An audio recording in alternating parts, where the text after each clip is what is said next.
புத்தக பிரிய நண்பர்கள் அனைவரையும் எமது அமுதச்சுரபி சேனலுக்கு அன்புடன் வரவேற்கிறேன். ஊமையின் ராகம் பகுதி 7 தொடர்கிறது. வாங்க இப்போ கதைக்குள்ளே போகலாம், என்ன நடக்குதுன்னு பார்க்கலாம். அதுக்கு முன்னாடி நீங்கள் சப்ஸ்கிரைப் பண்ணாமல் நீங்கள் இன்னும் பார்த்துக்கிட்டு இருந்தீங்கன்னா இப்போ சப்ஸ்கிரைப் பண்ணிவிட்டு பாருங்கள், ஸ்கிப் பண்ணாமல் பாருங்கள். ஏன்னா அப்போ தான் உங்களுக்கு கதையோட சுவாரஸ்யம் கெட்டு போகாமல் உங்களுக்கு இன்ட்ரெஸ்ட்டாக இருக்கும். சரிங்களா? அதுக்காக நீங்கள் ஸ்கிப் பண்ணாமல் பாருங்கள். வாங்க இப்போ கதைக்குள்ளே என்ன நடக்குதுன்னு பார்க்கலாம். ஆமாண்டி, இப்போ குளியல் ஒன்று தான் குறைச்சல். பேசாமல் அடங்கி படுத்து விட்ட தூக்கத்தை கண்டினியூ பண்ணு. ஏனத்தான்? ஏனா? ஏண்டி, உனக்கு கொஞ்சமாவது அறிவு இருக்கிறதா? இல்லை, அறிவை கடன் கொடுத்து விட்டாயா? நீங்கள் ஏன் என்னை கோபித்து கொள்வதிலேயே குறியாக இருக்கீங்க? அவனுக்கு அவளது கேள்வியை கேட்டு சிரிப்பதா அழுவதா என்று தெரியவில்லை. மணி என்னன்னு பாருடி. மணி என்ன? நடுராத்திரி 12 மணிடி. இந்நேரம் பேய்கள் தான் குளிக்கும். காலையில் கல்யாணமான புது பொண்ணு குளிக்க மாட்டாள். அவன் ஜாடையாய் கூறியது அவளின் புத்திக்கு எட்டியதாகவே தெரியவில்லை. ஓ அப்படியா? அப்புறம் ஏன் நீங்கள் தூங்காமல் ரூமுக்குள் குட்டி போட்ட பூனை போல சுற்றி கொண்டிருக்கீங்க? உன்னை போன்ற மகராசியை கல்யாணம் பண்ணி கொண்டிருக்கிறேனே, அதற்காகத்தான். நீ தூங்குமா? தூங்கு தூங்கு. நீங்கள் இப்படி ரூமுக்குள் நடைபழகினால் நான் எப்படி அத்தான் தூங்க முடியும்? ஓ, நான் ரூமுக்குள் நடப்பது அம்மனின் தூக்கத்திற்கு இடைஞ்சலாக போய்விட்டதாக்கும். நான் வேண்டுமானால் வெளியே போய்விடவா? ஐயோ, வேண்டாம் வேண்டாம். அவள் அவசரமாக தடுத்தாள்.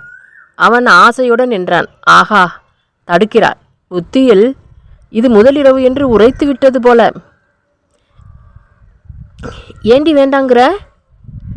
இந்நேரம் வெளியே போனால் பார்க்குறவங்க என்ன சொல்லுவாங்க? ஓ, அதுதான் உன் கவலையா? ஆமாமத்தான். பேசாமல் படுத்து தூங்க ட்ரை பண்ணுங்க. பால் இருக்குமே, அதை குடித்துவிட்டு படுத்தால் உங்களுக்கு உடனே தூக்கம் வந்துவிடும். அவள் எழுந்து பால் செம்பை பார்த்தாள். அது காலியாக இருந்தது. அவள் யோசனையுடன் விழித்தாள். இதிலிருந்த பால் எங்கேயத்தான்? மாயமாய் மறைந்து விட்டது. ஆக என்னை தூங்க வைக்கத்தான் பால் செம்பை தூக்கி கொண்டு வந்தாயா? அருமையான திட்டம்டி. நீ தூங்குமா? தூங்கு தூங்கு. நீங்கள் நானும் தூங்குறேன், வேற வழி? அவன் கண் விழித்த போது அறைக்குள் வெளிச்சம் பரவி இருந்தது.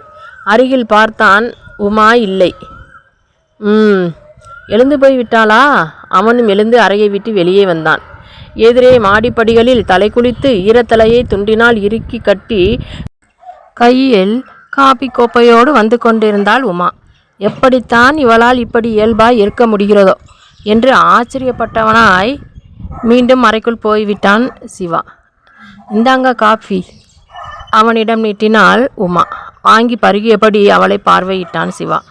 மங்களகரமான அழகோடு முகத்தில் ஓர் அறியாமையோடு இருந்தவளை அள்ளி கொள்ள வேண்டுமென்று தோன்றியது. நினைத்ததை செயலாற்ற காலி காப்பி டம்ளரை வாங்க கை நீட்டியவளின் கையை பிடித்து அருகே இழுத்தான் சிவா. அவள் பதறி விலகினாள். என்ன அத்தான் இது? எது? நீங்கள் செய்வது உங்களுக்கே நியாயமாய் படுகிறதா? ஏண்டி, நியாயம் கேட்க வேண்டியது நீயா இல்லை நானா?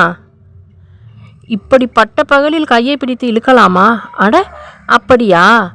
அப்போ நேற்று ராத்திரி நான் உன் கையை பிடித்து இழுக்க நீ உன் கையை கொடுத்தாயாக்கும். நேரங்காலம் பற்றி உன்னை போல் மரமாய் பிறந்த பிறவிகள் பேசக்கூடாது. அவளுக்கு நாணம் வந்தது. சிவா தயக்கமில்லாமல் பேசிய வார்த்தைகள் அவளால் பேச முடியவில்லை. உன்னை யார் தூங்கச் சொன்னது என்று தன் மனதிற்குள் கேட்டபடி தன் வெட்கத்தை மறைக்க முகம் திருப்பி கொண்டாள். அதுதான் உமாவிற்கு பாதகமாய் அமைந்தது. அந்த நாண பார்வையை அவள் மறைக்காமல் இருந்திருந்தால் சிவா அவளுடைய மனதை புரிந்து கொண்டிருப்பான். ஆனால் அவள் அதை செய்ய விடாமல் வெட்கம் தடுத்தது. அவளது முகம் திருப்புதலை வெறுப்பு என்று நினைத்து விட்டான் சிவா. அவளது கையை விட்டுவிட்டான். கையை ஏன் விட்டுவிட்டான்? உமாவிற்கு அவனை விட்டு போக மனமில்லை. ஆனாலும் லஜ்ஜையுடன் அறையை விட்டு வெளியே ஓடிவிட்டாள். என்னடா வாழ்க்கை இது! முதல் நாள் காலை திருமணமானவன் இப்படி சலித்து கொண்டான். குளித்து வேறு உடை உடுத்தி மாடிப்படிகளில் இறங்கும்போது பாலசுப்பிரமணியம் எதிரே வந்தார். சாப்பிட்டவுடன் நீ கிளம்ப வேண்டும் சிவா. எங்கேப்பா? இது என்னடா இப்படி ஒரு கேள்வியை கேட்கிற? மறு வீட்டிற்குத்தான். ஓ. ஒற்றை சொல்லுடன் டைனிங் ஹாலை அடைந்தான். தணிகாசலம் சாப்பிட்டு கொண்டிருக்க அருகே நின்று பார்த்து பார்த்து பரிமாறி கொண்டிருந்தாள் சௌதாமினி. அவள் எதையோ நகைச்சுவையாய் கூற தணிகாசலம் வெடிச்சிரிப்பு சிரித்து கொண்டிருந்தார். சிவா அவர் அருகில் சென்று அமர்ந்து சௌதாமினியின் அருகே நின்று கொண்டிருந்த உமாவை பார்த்தான். அவள் தன் வழக்கமாய் முகச்சிவப்பை மறைத்து கொண்டு வீட்டுக்குள் நகர்ந்து விட்டாள். சிவா திரும்பி தணிகாசலத்தின் சிரிப்பை கவனித்தான். அவருடைய சிரிப்பு யாரையும் தொற்றிக்கொள்ளவில்லை. அவனுக்கு யாரோ உடம்பில் மிளகாயை அரைத்து அப்பினார் போல இருந்தது. கடைசியில் நான் பட்ட பாடு என்னையும் உமாவையும் சேர்ப்பதற்காக இல்லை, என் அம்மாவையும் அவங்க அண்ணனையும் சேர்த்து வைப்பதற்காக என்று ஆகிவிட்டது.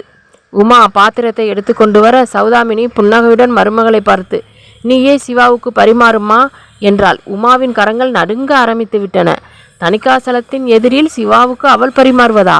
பாத்திரத்தை சௌதாமினியிடம் கொடுத்து நீங்களே பரிமாறி விடுங்கள் அத்தை என்று சொல்லிவிட்டு ஏதோ வேலை இருப்பது போல் சமையல் கட்டிற்குள் ஓடிவிட்டாள். மகளின் செய்கையில் மனம் நிறைந்து போய்விட்ட தணிகாசலம் வாய் நிறைய சிறப்போடு மருமகனை பெருமையாக பார்த்து கொண்டார்.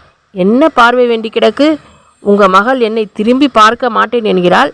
நீங்கள் என்னை பார்த்து என்ன செய்ய? சிவா மனம் கடுகடுக்க சாப்பிட ஆரம்பித்தான். அப்புறம்மா பிள்ளை? தணிகாசலம் கேட்டு வைக்க, என்னத்தை சொல்கிறீங்க? எரிச்சல் உற்றான் சிவா. சொல்லுங்க மாமா, நீங்கள் நினைத்ததை சாதிச்சிட்டீங்க. நான் நினைத்தது ஒன்று, இங்கு நடந்தது ஒன்று. பிடிவாதமாக என் மகளை கைப்பிடிச்சிட்டிங்க. அதற்குத்தான் நீ செய்வது நியாயமான என்னிடம் நியாயம் கேட்டு விட்டு வந்திருக்கிறாள் உங்கள் மகள். எனக்கு மனசு பூரா சந்தோஷம் நிரம்பி வழியுது மாப்பிள்ளை. எனக்கு என்னென்னவோ செய்து தொலைக்கிறது. பேச்சை விடுங்க மாமா. இன்னும் அவர் அருகில் அமர்ந்திருந்தால் அவர் பேசியே கொள்ளுவார் என்று தோன்றியதால் சிவா சட்டென்று கை கழுவ எழுந்துவிட்டான்.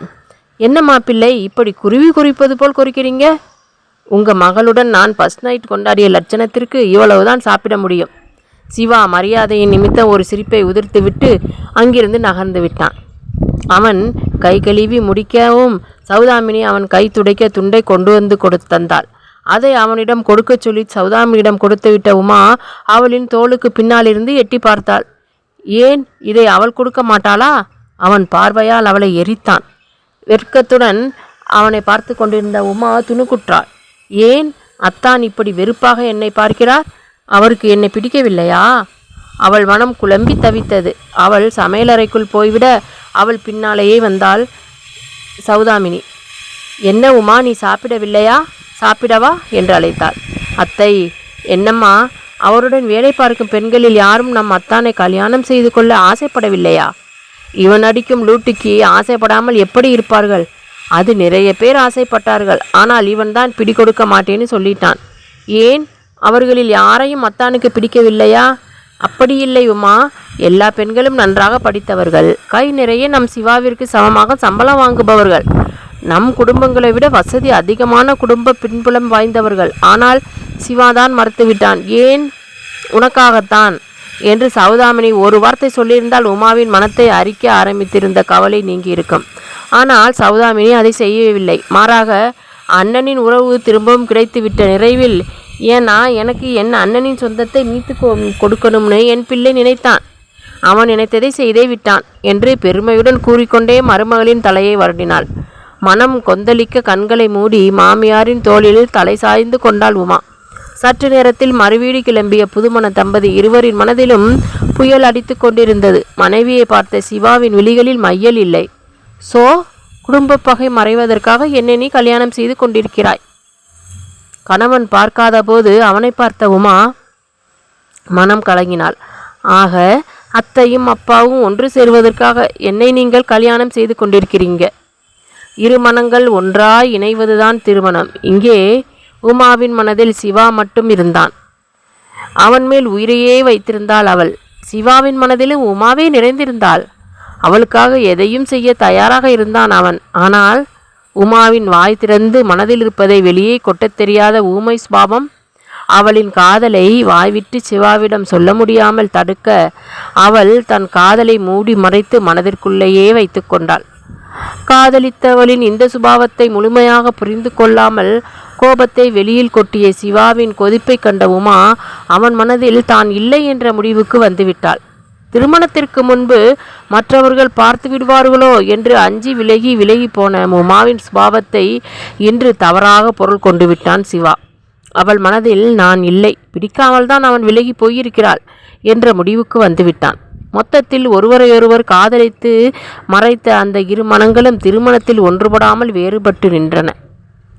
மாப்பிள்ளைக்கும் பெண்ணிற்கும் ஆரத்தி எடுத்து வீட்டிற்குள் அழைத்து கொண்ட சுந்தரியின் மனம் நிறைவடைந்திருந்தது. மகளின் மனதிற்கு பிடித்தவனையே அவளுக்கு கணவனாக்கிவிட்ட நிம்மதியுடன் அவர்களை ஓடி ஓடி உபசரித்தாள். அன்று இரவு உமா மாடியேறப் போகும்போது அவள் அருகில் வந்த சுந்தரி மகளின் முகத்தை கூர்ந்து பார்த்தாள். அதிலிருந்த கிளேசம் கண்டு அவளுக்கு மனக்கிளேசம் ஏற்பட்டது. உமா, என்னம்மா, ஏன் ஒரு மாதிரியாக இருக்கிற? ஒன்றுமில்லை. எதுவாக இருந்தாலும் மனம் விட்டு பேசிவிட வேண்டும். உமா, என்னிடமில்லை, சிவாவிடம். அம்மா, எனக்கு உன் குணம் தெரியும். ஆனால் சிவாவிற்கு என்ன தெரியும்? இனி நானும் உன் அப்பாவும் உனக்கு அந்நியர்கள்தான். சிவாதான் இனி உனக்கு எல்லாமும். அதை புரிந்து கொள் உமா. சரிம்மா.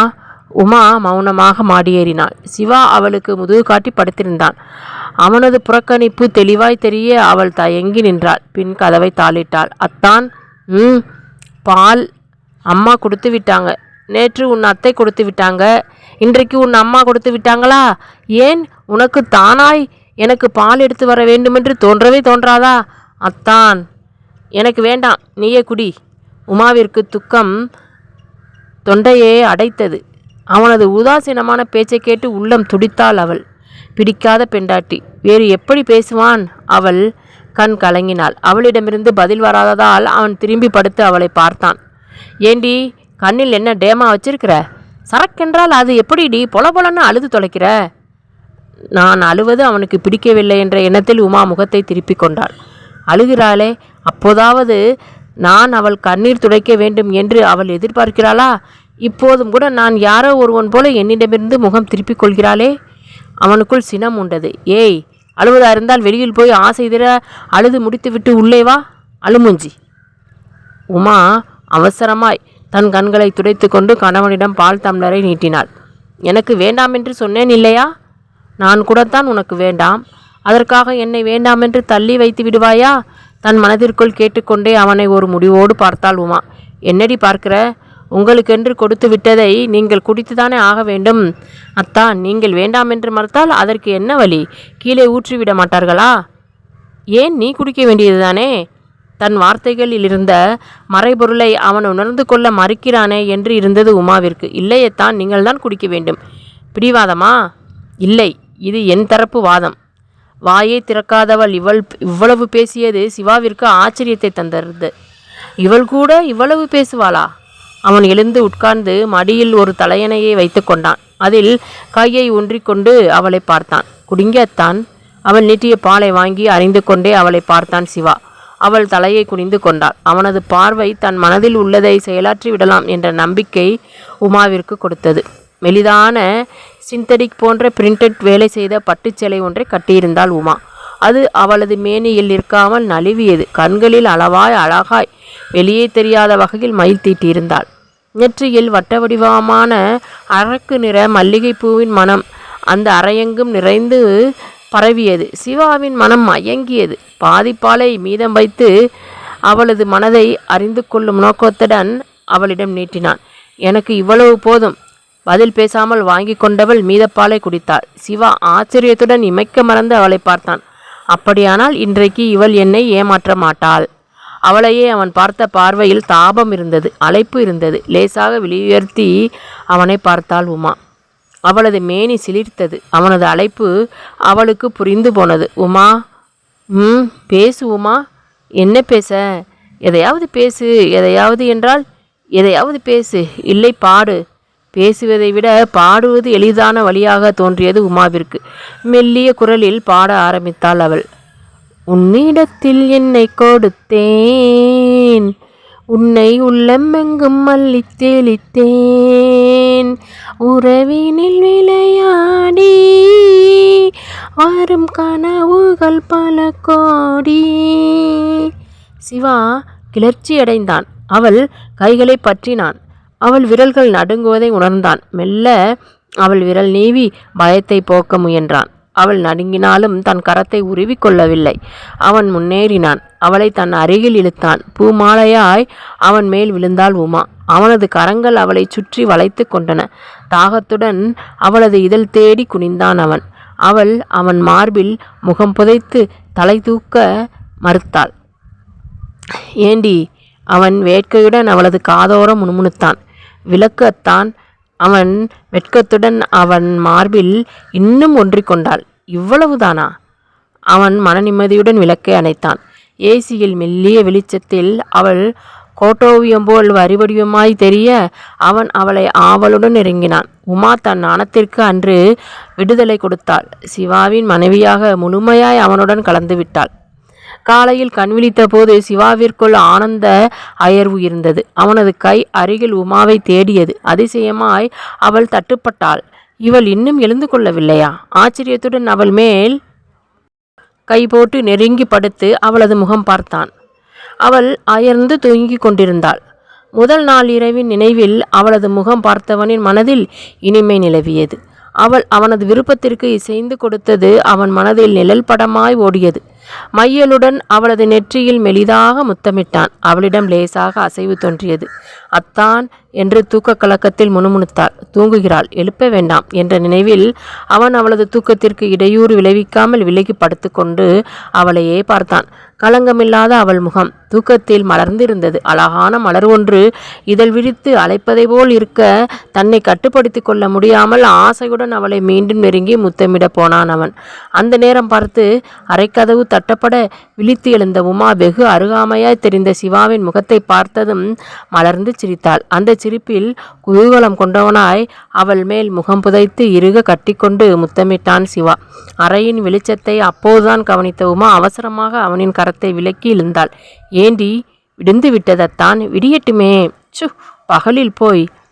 பகலில் உன்னை சும்மா கூட தொடக்கூடாதா? மீண்டும் அவன் குரலில் எரிச்சல் தென்படவும் அவள் மறுப்பை கைவிட்டாள். மௌனமாய் அவன் கரங்களுக்குள் புகுந்து கொண்டாள். அட, இவளுக்கு இது கூட தெரியுமா?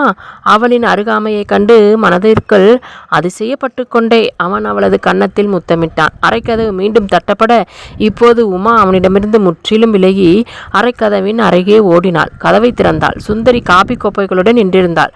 சாரிம்மா, தூங்கிவிட்டேன். குற்ற உணர்வுடன் உமா குறவும் சுந்தரி சிரித்து விட்டாள். பைத்தியம் போல் பேசாதே. மகளிடம் காப்பியை கொடுத்துவிட்டு அவள் போய்விட்டாள். அரைக்கதவை தாளிட்டு விட்டு சிவாவின் அருகே வந்து அமர்ந்து காப்பி கோப்பையை நீட்டினாள். அவன் எழுந்து அமர்ந்து அவளை பருகுவது போல் பார்த்து கொண்டே காப்பியை பருகினான். அவனது பார்வையில் முகம் சிவந்த உமா தலையணையை தூக்கி அவனை செல்லமாக அடித்தாள். ஏய், நீ அடிக்கவெல்லாம் செய்வாயாடி? சொன்ன பேச்சு கேட்கவில்லை என்றால் இப்படித்தான் செய்வேன். நான் சொன்ன பேச்சை நீ கேட்காவிட்டால் நான் என்ன செய்வேன் தெரியுமா? சிவா அவளை அருகே இழுத்து காதோடு சொன்னான். அவள் முகம் சிவந்தது.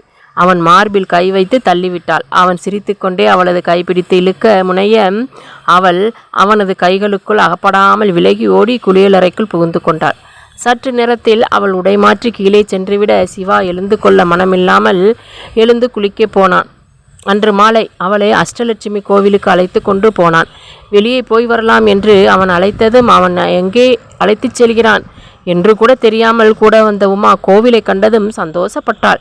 தேங்க்யூ அத்தான், நீங்கள் இங்கே என்னை கூப்பிட்டு கொண்டு வருவீங்கன்னு நான் நினைத்தே பார்க்கவில்லை. இப்போது பார்த்து விட்டாய் அல்லவா? அவள் அவனை விட்டு விலகி நடக்காமல் சேர்ந்து நடந்தது அவன் மனதிற்கு இதமாக இருந்தது. அஷ்டலட்சுமிகளையும் வணங்கிவிட்டு கடற்கரையோரம் சென்று அமர்ந்தார்கள். இப்போது அவள் விலகி அமராமல் அவனுடன் ஒட்டியே அமர்ந்தாள். என்னடி, இன்றைக்கு ஆச்சரியத்திற்கு மேலே ஆச்சரியமாய் அள்ளி தர்ற? ஏனத்தான் இப்படி கேட்குறீங்க? கோவிலுக்கு வந்தால் 100 அடி தள்ளி வருவ, கடற்கரையில் உட்கார்ந்தால் 10 அடி தள்ளி உட்காருவ. இன்றைக்கு என்ன இவ்வளவு தாராளம்? உளராதீர்கள். உளறுகிறேனா நானா? ஆமாம், இது உளறல் இல்லாமல் வேறு என்னவாம்? நீ தெளிவாய் பேசுகிற ஆள்தான். நீயே ஏன்னு சொல்லிவிடுமா? அன்றைக்கும் இன்றைக்கும் வித்தியாசம் இல்லையா? அன்றைக்கு வெள்ளிக்கிழமை, இன்றைக்கு வியாழக்கிழமை. நீ அதை சொல்கிறாயா? மக்கு மக்கு. யார்? நானா? ஆமாம், வேறு யாராம்? எல்லாம் என் நேரம்தான். அன்றைக்கு நீங்கள் யாரோ, நான் யாரோ? அடிப்பாவி, இன்றைக்கு நீங்கள் என் ஹஸ்பண்ட், நான் உங்களுடைய ஒய்ஃப். ஆஹா, என்ன ஒரு கண்டுபிடிப்பு! அன்றைக்கு நாம் சேர்ந்து நிற்கக்கூடாது, இன்றைக்கு விலகி நிற்கக்கூடாது. இரண்டுமே மற்றவர்கள் பார்வைக்கு வித்தியாசமாகத்தான் படும். சிவாவிற்கு சுருக்கென்றது. அப்படியானால் மற்றவர்களுக்காகத்தான் இவள் என்னுடன் இசைந்து பழகுகிறார்களா? எனக்காக இல்லையா? என்னை விரும்பி இல்லையா? அவன் மௌனமாய் கடலை வெறித்தான். அமைதியடைந்த அவன் மனம் மீண்டும் அலைக்கடலாய் பொங்கியது. அவனது முகமாற்றத்தை உமா கவனித்து விட்டாள். கணவன் மனைவி பந்தத்தை நினைவுபடுத்தியதும் அவன் முகம் சினுங்குகிறான் என்று நினைத்தாள். இது விடுபட முடியாத பந்தம் என்பதால் திகைக்கிறானா? இனி காலம் முழுவதும் என்னுடன் சேர்ந்து வாழ வேண்டும் என்று மலைக்கிறானா? அவள் மனதிற்குள் ஆயாசப்பட்டாள். அவன் மனதை மாற்ற என்ன வழி என்று யோசித்தாள். நேற்று வரை நீ யாரோ, நான் யாரோ, இன்று முதல் நீ வேறோ, நான் வேறோ. அவள் சன்ன குரலில் அவனை நோக்கி பாட, சட்டென்று மனதின் அலைகள் மறைந்து மனம் சமணப்பட்டு விட்டதாய் உணர்ந்தான் சிவா. அவளது தோள் மீது அவனது கரம் படிந்தது. அவள் அவனருகில் நகர்ந்து உட்கார்ந்து கொள்ள அவன் இன்னும் மயங்கி போனான். அவளது காதோரம் குனிந்து கிசுகிசுப்பாய் பேசி அவளை முகம் சிவக்க வைத்தான். சிவாவின் முகச்சினுக்கம் காணாமல் போய்விட்டதை கவனித்தாள் உமா. அவளுக்கு ஆறுதலாக இருந்தது. அவனது மனம் ஆடாமல் இருக்க வேண்டுமானால் அவனை நெருங்கி நிற்க வேண்டும், விலகி நிற்கக்கூடாது என்பதை புரிந்து கொண்டிருந்தாள் அவள். எழுந்து நடக்கும்போது அவளது விரல்களோடு அவனது விரல் பிணைய அவள் தன் கைகளை விலக்கி கொள்ளாமல் அவன் கையோடு சேர்த்து கொண்டாள். வீட்டிற்கு திரும்பியதும் சற்று நேரம் டிவி பார்த்தார்கள். உமா சுந்தரிக்கு உதவி செய்ய சமையலறைக்கு போய்விட்டாள். இரவு உணவை அவர்கள் பேசிக்கொண்டும் சிரித்து கொண்டும் சாப்பிட்டு முடித்தனர். வீடு கலகலப்பாக இருப்பதை உணர்ந்த தணிகாசலம் மன நிறைவுடன் சிவாவை பார்த்துவிட்டு சுந்தரியை பார்க்க அவள், நான் தான் சொன்னேன் இல்லையா என்பது போல் பதிலுக்கு பார்த்தாள். அன்று இரவு முதல் நாளை விட அதிகமான நெருக்கத்தை கணவனுக்கு வழங்கினாள் உமா. வண்ண வண்ண மலர்கள் ஒவ்வொன்றும் ஒருவித அழகுடன் இருக்க அந்த பூக்களுக்கு மத்தியில் ஒரு பூவை போல சுற்றி வந்து கொண்டிருந்தாள் உமா. அவளது தோள் மீது சிவாவின் கரம் படிந்து நின்றது. அதை புன்னகையுடன் உணர்ந்து ரசித்தபடி அவனுடன் இணைந்து நடத்தாள். சலசலவென்று பேசிக்கொண்டிருந்த சிவாவிற்கு பதிலாக அமர்த்தலான பார்வையுடன் கூடிய அமைதியான புன்னகை ஒன்றை தந்தபடி அவள் நடந்து கொண்டிருந்தாள். உமா, இங்கிருக்கும் பூக்களிலேயே ரொம்பவும் அழகான பூ எது சொல்லு பார்ப்போம். தெரியுமே, தெரிந்தால் சொல்லுடி. என்னைத்தான் சொல்லுவீங்க? ஐயோ, எப்படிடி? ஹனிமூனில் எல்லோரும் புது பெண்டாட்டியிடம் இப்படி தான் சொல்வாங்களாம். அட, இப்படியெல்லாம் யார் உன்னிடம் சொன்னது? என் ஃப்ரெண்ட்ஸ் தான். உனக்கு ஃப்ரெண்ட்ஸ் கூட இருக்காங்களா? என்னங்க இது, எனக்கு ஃப்ரெண்ட்ஸ் இருக்க மாட்டாங்களா? இருக்கலாம், இருந்தால் தப்பில்லை. என்ன ஒரு தாராள மனசு. என் மனசை பற்றி உனக்கு தெரியவே மாட்டேங்கிறதே. என்ன தெரியணுமா? எவ்வளவோ தெரிய வேண்டியிருக்கு. என்ன செய்வது? நீதான் உன் காதை எனக்கு கொடுக்கவே மாட்டேன் என்கிறாயே. உமா வாயை பொத்தி கொண்டு கழுக்கென்று சிரித்தாள். அவள் சிரிக்கும்போது அவளுடைய கண்களும் சேர்ந்து சிரிப்பதை வியப்புடன் ரசித்தான் அவன். அது எப்படி உமா, நீ சிரிக்கும்போது கண்களும் சேர்ந்து சிரிக்கிறதே? நான் தான் சொல்லிவிட்டேனே, இந்த சமயத்தில் அப்படித்தான் இருக்கும். எந்த சமயத்தில்? இந்த ஹனிமூன் சமயத்தில். ஓ, நீ அப்படி வருகிறாதா? போங்கத்தான், உங்களுக்கு எல்லாமே கிண்டல் தான். அது சரி. ஆமாம், நீ எதற்கு அப்படி ஒரு சிரிப்பு சிரித்தாய்? அதுவா? அதுதான். என் காதை எப்படி உங்களிடம் கலட்டி கொடுப்பதாம்? அட, ஊட்டிக்கு வந்த பின்னால என் பெண்டாட்டி வாயை திறந்து இந்த போடு போடுகிறாளே. எல்லாம் இந்த மலைகளின் மகாராணி செய்த மாயமா? மலைகளின் மகாராணியா? ஆமாம், ஊட்டியை மலைகளின் மகாராணின்னும் கொடைக்கானலை மலைகளின் இளவரசினும் சொல்லுவாங்களே, அது தெரியாதா என் மக்கு பெண்டாட்டிக்கு? நான் ஒன்றும் மக்கில்லை. டிகிரியில் காலேஜ் ஃபஸ்ட்டு நான் தான், தெரியுமா? என் பெண்டாட்டிக்கு ரோசம் வந்து விட்டதாக்கும். இப்படி மட்டம் தட்டினால் எனக்கு ரோசம் வராதாக்கும். அவள் செல்ல சின்னங்களுடன் பேசுவதைக் கண்டு பலத்த சிரிப்புடன் அவளை இன்னும் அணைத்து கொண்டான் சிவா. அவர்கள் தங்கியிருந்த ஹோட்டல் அறைக்கு திரும்பியதும் உமா ஜன்னலோரம் சென்று வெளியே தெரிந்த இயற்கை அழகை ரசிக்க பின்னாலேயே வந்த சிவா அவளது தோள் தொட்டு அணைத்து அவளது உச்சந்தலையில் தன் முகவாயை பதித்தான். என்ன பார்க்கிற உமா? இந்த மலைமுகட்டில் மேகம் இருக்குங்கிறதே, அதை பார்த்து கொண்டு இருக்கிறேன். இவ்வளவு அழகாக இருக்கிறது பார்த்தீர்களா? உன்னை விடவா அது அழகு? நான் தான் சொல்லிவிட்டேனே, நீங்கள் இப்போது இப்படித்தான் பேசுவீங்கன்னு. எப்போதும் இப்படித்தான் பேசுவேன். இவ்வளவு நேரமும் வெளியே சுற்றிவிட்டுத்தானே வந்தோம். இங்கே வந்ததும் இயற்கையை ரசிக்க கிளம்பிவிட்டாயே. இங்கிருக்கும் ஒவ்வொரு நொடியும் இயற்கையை ரசிப்பேன் அத்தான்.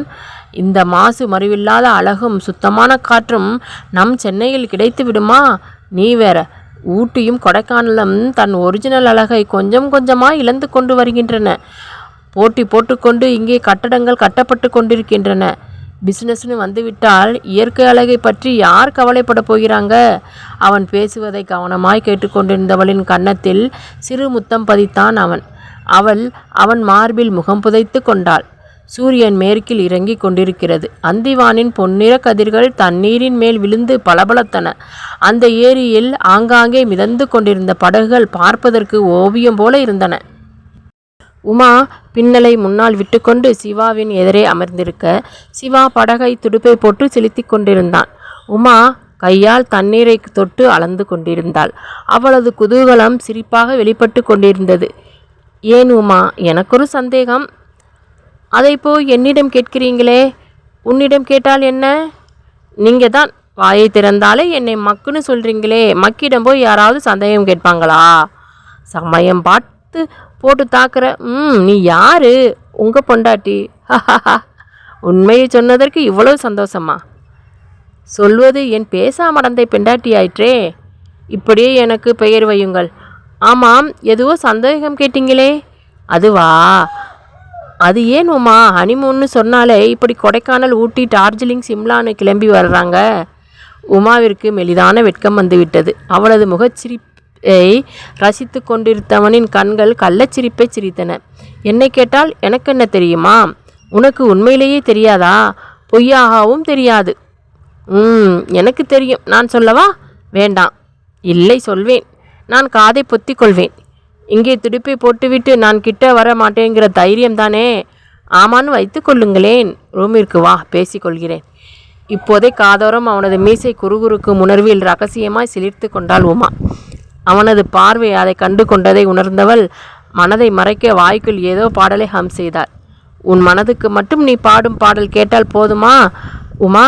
எனக்கு கேட்க வேண்டாமா? அதற்கு நான் என்ன செய்வது? வாய் விட்டு பாடுவது நானா? நீதான். மாட்டேன். நான் கேட்டால் நீ பாட மாட்டாயா? எனக்கு பாட வராது அத்தான். அதை நான் சொல்ல வேண்டும். நீ பாடு அத்தான். Please Uma, please. தவிப்புடன் அவனை பார்த்தாள். அவன் பிடிவாதமான பதில் பார்வை பார்த்தான். வேறு வழியின்றி அவள் பாட ஆரம்பித்தாள்.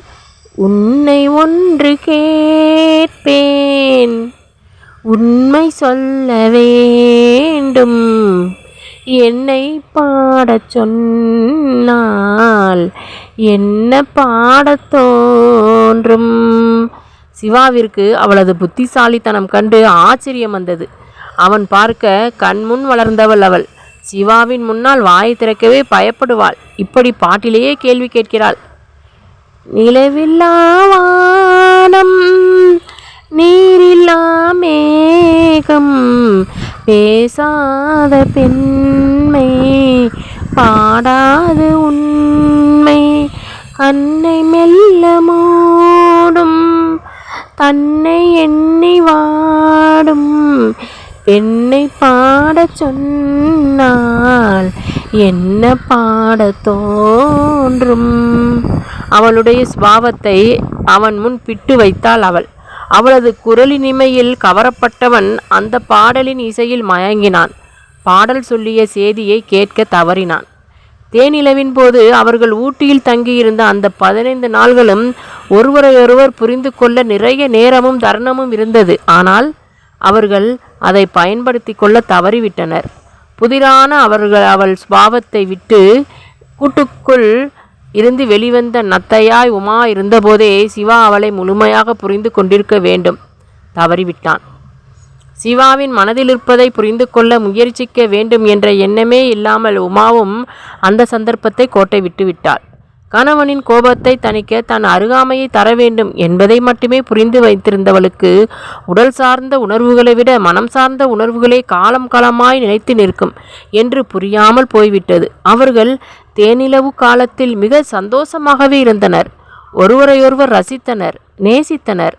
ஆனால் அதை இயல்பாய் எடுத்துக்கொண்டு மனம் விட்டு ஒருவரிடம் ஒருவர் சொல்லாமல் சென்னைக்கு திரும்பி வந்தார்கள். சிவா வேலையில் ஜாயின் பண்ணிவிட்டான். உமா வீட்டிற்கு ஏற்ற மருமகளாக சௌதாமினியுடன் ஒன்றி போய்விட்டார்கள். அவர்கள் இயல்பு வாழ்க்கைக்கு திரும்பிவிட்டார்கள். 6 மாதங்கள் ஓடின. உமா தாய்மை அடைந்திருந்தாள். செய்தியை கேள்விப்பட்ட சுந்தரியும் தணிகாசலமும் மகளை பார்க்க பலகாரங்கள் செய்து எடுத்துக்கொண்டு வந்திருந்தனர். வாந்தி அதிகமாக இருந்ததால் உமா தளர்ந்து போயிருந்தாள். சுந்தரிக்கு மனம் தாங்கவில்லை. சௌதா, உமாவை எங்கள் வீட்டில் கொஞ்ச நாள் வைத்திருந்து விட்டு அனுப்புகிறோமே? சுந்தரி கேட்கவும் சௌதாமினி தயங்கினாள். என்ன சௌதா, சிவா என்ன சொல்வானோ தெரியவில்லையே அண்ணி. இது ஊரில் நாட்டில் நடக்கிற வழக்கம்தானே சௌதா. மசக்கைக்கார பொண்ணுக்கு வாய்க்கு ருசியாக சமைத்து போட்டு அவள் உடம்பை தேற்றி விடுவது பெத்தவங்க செய்கிற செய்கைதானே. நான் புதிதாய் கேட்டுவிடவில்லையே. அவன் வரட்டும் அண்ணி, அவனிடம் ஒரு வார்த்தை கேட்டுவிட்டு மருமகளை அனுப்பி வைக்கிறேன். என்ன சௌதா இது, யாரோ எவரோ போல் இப்படி பேசுகிற? இதோ இருக்கிற திருவான்மையூருக்கு கூப்பிட்டு கொண்டு போக இவ்வளவு யோசனையா? நான் அதற்காக சொல்லவில்லை அண்ணி. பின் வேறு எதற்காக சொல்கிற? இதற்காகவா? அந்நியத்துக்கு சம்பந்தம் வேண்டாம் என்று சொல்லிவிட்டு உன் வீட்டில் பெண் கொடுத்தேன். சுந்தரி முகத்தை தூக்கி வைத்து கொள்ளவும் சௌதாமினிக்கு என்ன செய்வதென்று தெரியவில்லை. மகன் வராமல் மருமகளை அனுப்பி வைக்க அவளுக்கு விருப்பமில்லை. துடன் ஊமையின் ராகம் கதையின் இந்த பகுதி நிறைவடைகிறது. அடுத்த பகுதியில் ஊமையின் ராகத்தை மீண்டும் காணலாம். அதுவரையும் காத்திருக்கவும். இதுவரைக்கும் நீங்கள் சப்ஸ்கிரைப் பண்ணாமல் பார்த்துக்கிட்டு இருந்தீங்கன்னா இப்போ சப்ஸ்கிரைப் பண்ணிவிட்டு பாருங்கள். ஏன்னா இதுக்கு அடுத்த பகுதியை நான் அப்லோட் பண்ணும்போது உங்களுக்கு நோட்டிஃபிகேஷன் வரும். அதுக்காக சப்ஸ்கிரைப் பண்ணிவிட்டு பாருங்கள். ஓகேங்களா? அடுத்த பகுதியில் மீண்டும் சந்திப்போம்.